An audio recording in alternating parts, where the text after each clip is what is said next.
Oh, that's a good shot.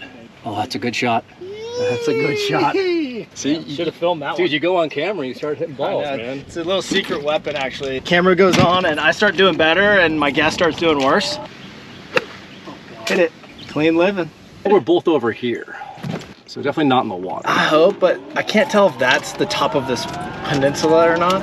Is that you or me? That's both of us. Oh, we're both there? Dude, better lucky than good, I guess. Trickle. All day. All day, baby.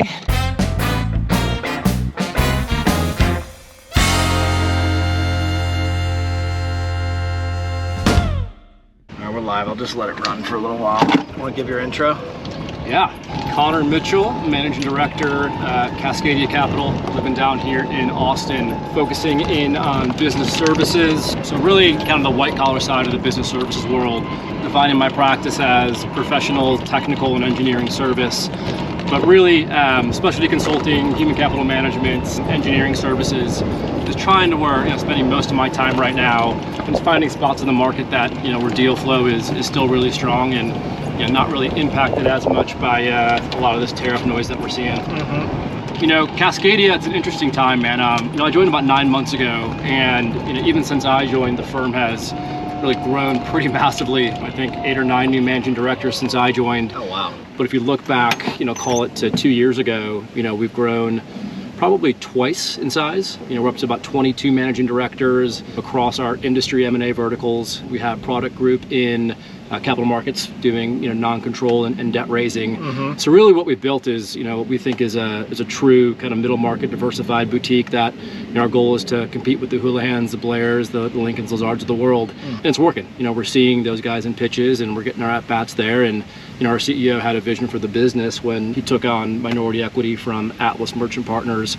out of New York. We're executing on that vision. So super exciting time. Obviously, it's an interesting point in the market right now, but we see these types of markets where there's a bit of dislocation as opportunities for us to really take market share and really kind of build our presence in the true lower and middle market. To really focus on not being a hero swinging the club and just getting in on the green stuff, which really means slowing everything down. It's hard to do that though. Not to sound cheesy, man, it's kind of like a good metaphor for those doing deals in this market. If you're trying to be a hero and just muscle something through, just take a step back, take a breath. What does the market, the deal, the buyer dictate? Is that kind of typical right now? Just things are taking a little longer? Yeah, I feel like everyone kind of paused, and even deals aren't directly, tariff related or impacted. Yeah. I think it's just the, a little bit of a gray cloud over the industry, and buyers taking a beat, looking, analyzing. Still an appetite to get deals done for sure. So I wouldn't say deals are stopping, but they're definitely slowing down a little bit and just taking a breath and thinking through the issues. Again, just, I think a great example of the market, I think sentiment is negative, right? But that doesn't mean you still deals. Yeah, don't take your foot off the gas. Don't, get discouraged about it. Find creative workarounds, and I think that's what we do really well as a firm. We're a nimble, creative, hungry firm that is, taking our stake in the market and being younger, and I think gives us that, chip on our shoulder, which, in my mind, kind of makes us really good deal makers. How do y'all kind of split coverage, or tell me who you're trying to engage with? Yeah, so, as a business model, we grew up working with family founder-owned businesses. As the brand's matured and, the reputation and, just our average deal quality has gone up, obviously we've done more private equity work. So if you look at our deal flow right now, it's probably 60% family founder-owned, 40% working with sponsors and sell sides. Yeah. But I'd say our pitch activity is skewing probably, 75 to 80% PE right now. When you say that, that's sell-side engagements. Sell-side engagements, yeah. And so when we look at, where do our deals come from, obviously that PE network, we have a full sponsor coverage team, and they're just, covering, I think we have 600 funds that they're consistently covering. Our tier 1 funds, I think we have, 60 or 70 in there that we're really trying to, farm portfolio companies that we have covered for a long time. For us, right, if we're just hearing about a pitch activity or a pitch, from a sponsor and we haven't met the management team yet, for us, that's probably, something we won't chase. Yeah. So we want to get in early after the deal closes, meet with management team, meet with board members, add value. And where we have a couple of those opportunities within the fund, we consider that kind of a tier 1.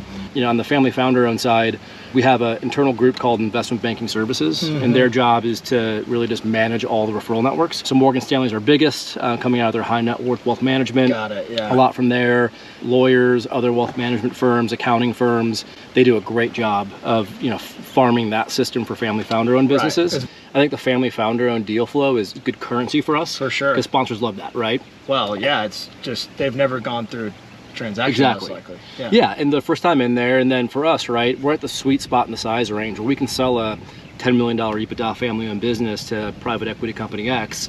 You know, they'll grow it to 30 million, and that's still squarely within our size range. Yes. And so I think that's the model we're trying to do is, you know, increase our chances of getting those round trips. And then again, there's I hear about them every day, right? Like a broker that has a $10 million EBITDA business that is, you know, super high quality. All the time. Yeah, all the time, right? So those guys sell the business, but realistically, when it gets to 30 million, I see. They're not going to be in there for the sell side. And so we're covering a lot of those too. Yeah, that makes a lot of sense.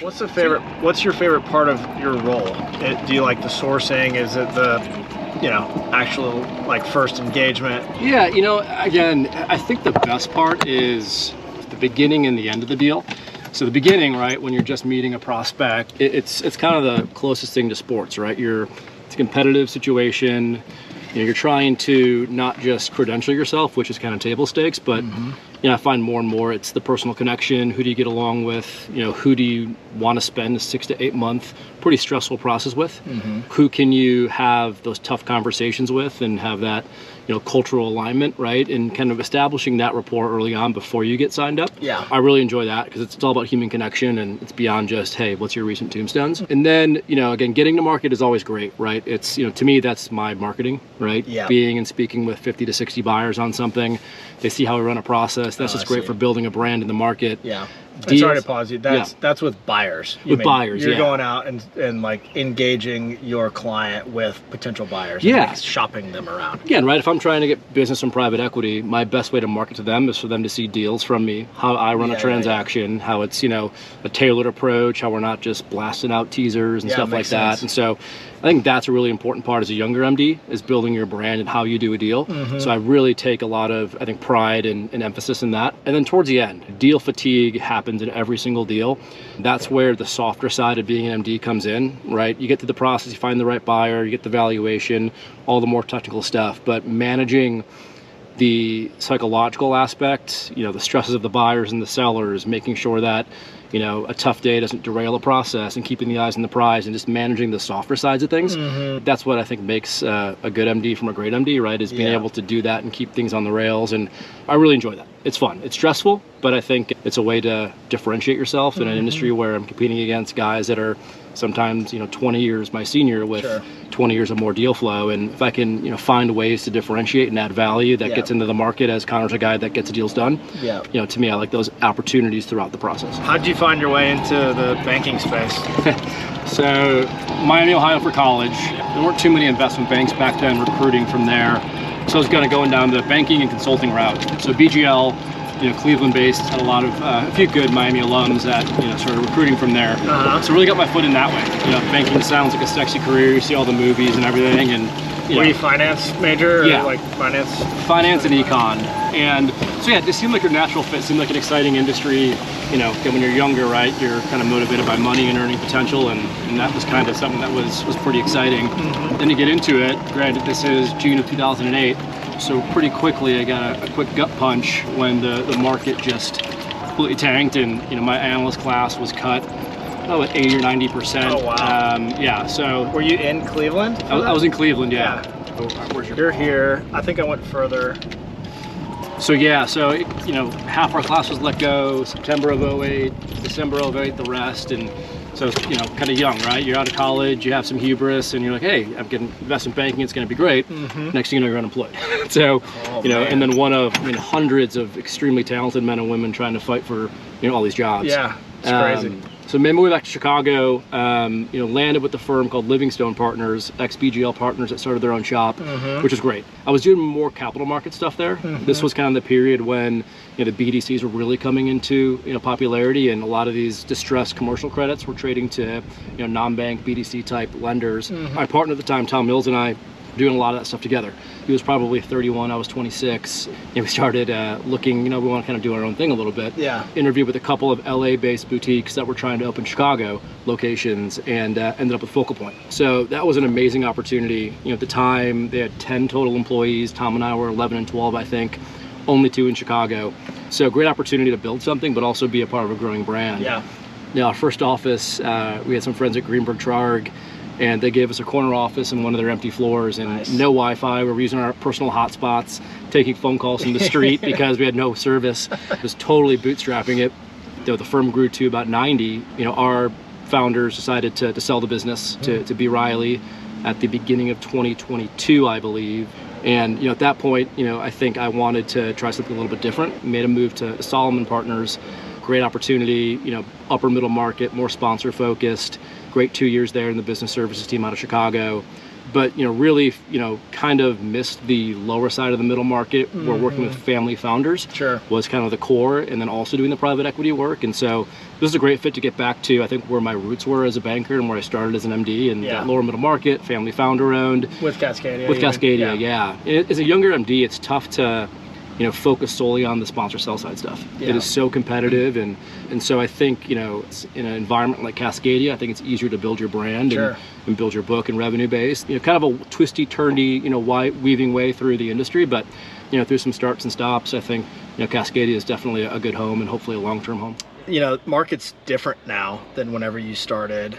If you were looking to re-enter the investment banking world, how would you think about that? Yeah, I think the good news is, I guess the fishing pond, if you will, of banks recruiting has expanded so much. So you're out of the kind of tier 1 feeder Ivy type schools, and I see. We hire from all sorts. We Indiana, Texas, USC, smaller schools, D3 schools. So I think whereas when I came out, almost 20 years ago, your school was kind of prohibitive to getting into it. Now I think everything is so efficient, right? There are courses now in most business curriculums that are targeted at investment banking. They're doing LBO models and case studies before they're even graduated. I see, yeah. And so I think, not being discouraged if you're not at a tier 1 school, get over that hump and just put yourself out there. Yeah. You gotta start early. We start recruiting for our interns.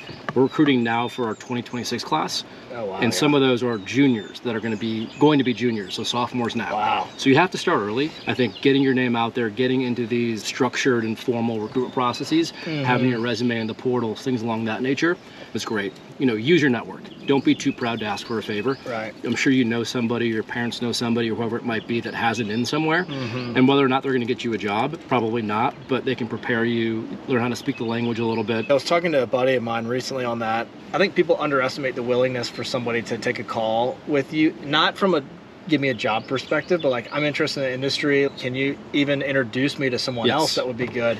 I've seen that work a lot for people where they're cascading introductions. So like, you'll get a coffee with someone or have a call and you're like, I'd love to meet more people.